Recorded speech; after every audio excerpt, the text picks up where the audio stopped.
Last week, I spent 3 days in Cologne, Germany, covering Gamescom for work as a freelancer, writing hands-on opinion pieces for the Epic Games Store news section, and having my own appointments checking out upcoming games and speaking with developers. While most of my visit was spent in appointments in Gamescom's business area, a separate, quieter set of appointment-only halls accessible to developers and press, I did spend some time on the Gamescom main show floor, as certain titles were either only present in those public areas, or seeing them there was my only option without having pre-booked an appointment. Gamescom, outside of the business halls, is honestly a hellish event. An estimated 300,000 people attended this year's event over 5 days, with queues for some titles spanning more than 6 hours to play a single game demo for more in-demand titles, if you're a member of the public. Often people in attendance move around the venue as somewhat of a flowing river of people, where your options are either to go with the current or be swept under.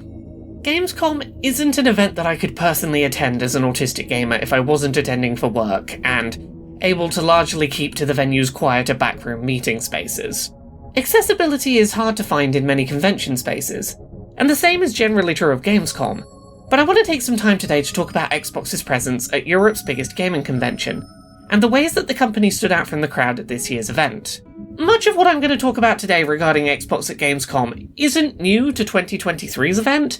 but as someone who hasn't attended the event in several years, this year's Gamescom was my first opportunity to see, in practice, steps that I'd heard about previously in press releases. Xbox's Gamescom 2023 booth was, first and foremost, one of the only booths at the show fully wheelchair accessible in all areas. There were small, gentle ramps available for wheelchair users to get up to any raised area, with most, if not all, game demo areas having options to play demos at adjustable height desks, allowing for more comfortable play for those not at expected standing desk heights. Wheelchair users might on occasion have to take a slight detour to reach a ramp, but generally speaking faced very little inconvenience when traversing the space. The booth was also set up such that, on request, any disabled gamer could have an Xbox Adaptive Controller setup provided and customised, to ensure that they were able to play game demos with whatever physical setup needs they might personally have. In terms of general visibility of accessibility support, there were members of staff wearing shirts with accessibility iconography on the back,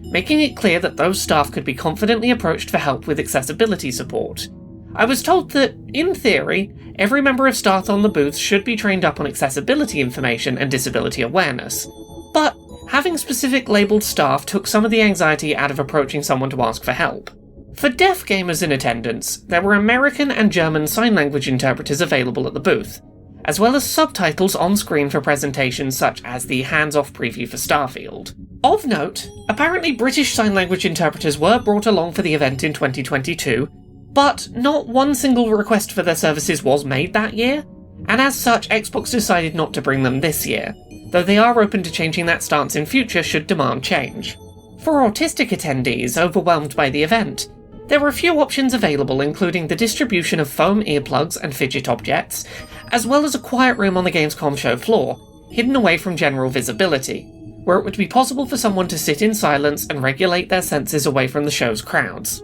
I do really appreciate a lot of the support that Xbox made available at the show this year, but I do have a few things that might be worth discussing in terms of potential considerations for future years. Firstly, I only really knew about a lot of the accommodations available because I follow gaming accessibility news religiously online. As an autistic person at Gamescom, if I had not read a press release in advance, I wouldn't have known there were any accommodations available to me, and likely would not have assumed that accessibility staff specifically had accommodations for my support needs. When feeling overwhelmed in an event like Gamescom, even knowing that accessibility accommodations exist, I struggle to ask for that support. Without clear signposting of exactly what support is available, and who is appropriate to reach out to for that help, I struggle to overcome the social barrier between me and accessing support for my disability. If I had not known that support existed, that barrier would have been even harder to overcome. As someone who starts to massively overthink social interactions when overwhelmed, a sign somewhere that clearly laid out that earplugs, fidgets, and a quiet room were available,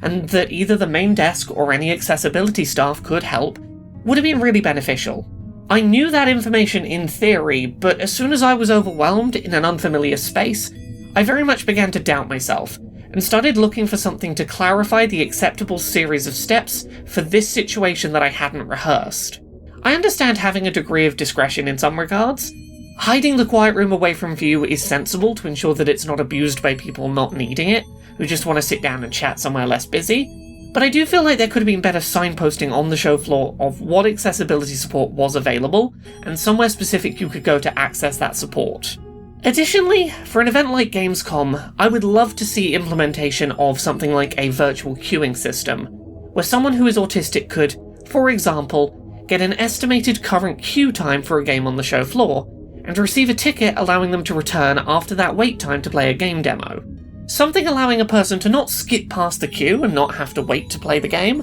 but to spend their wait time somewhere less crowded with people, such as that quiet room, could be a really positive future inclusion to consider. However, beyond just the accessibility accommodations present at the Xbox show floor booth itself, I want to credit Xbox for being incredibly open to accessibility feedback during Gamescom as an event. While I won't go into too many details here today, while at Gamescom I saw a social media post from a member of the Xbox hardware development team, open to meeting with people to talk about physical hardware accessibility with Xbox devices and consoles. I took some time to chat with them at the show, and was honestly incredibly pleased not only that they were willing to sit and chat, but also to how open they were to hearing feedback and engaging in a dialogue about big picture topics. While much of what we discussed was big picture, long-term ideas and topics, I can say that I made an effort to bring forward a lot of other people's perspectives on topics impacting them today on Xbox. From hand pain caused by asymmetrical analog layouts, to the conflicting needs of gamers who benefit from gyro aiming, and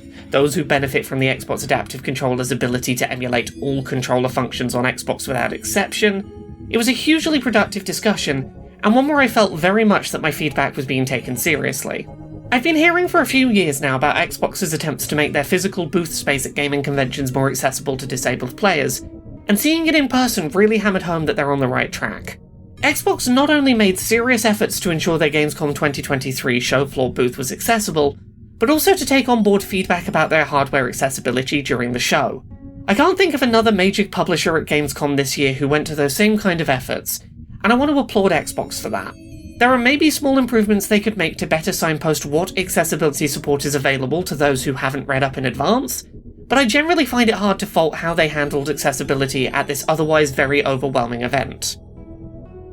Thank you so much to this month's Patreon backers who help make this show possible. You can support the show and everything I do at patreon.com/LauraKBuzz.